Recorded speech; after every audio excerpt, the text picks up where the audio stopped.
3 plus 2 gives us 5. Then times 7 divide 5 times 2. Now 5 times 7 gives us 35. Divide 5 times 2.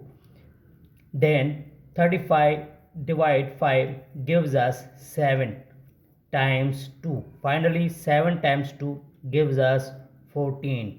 But this answer is not correct because according to order of operation, first we do parenthesis, then exponent, then multiplication or division, finally addition or subtraction.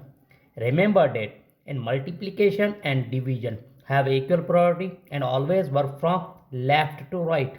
Same applies addition and subtraction. So in this expression here is addition, multiplication, division and also multiplication. So first we do division and multiplication from left to right.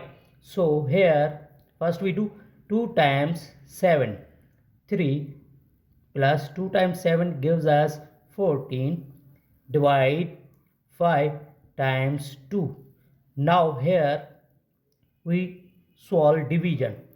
3 plus 14 upon 5 times 2.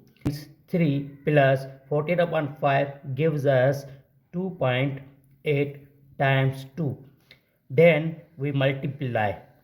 So 3 plus 2.8 times 2 gives us 5.6. Now finally we do addition. 3 plus 5.6. It means 3.00. Then 5 times 6.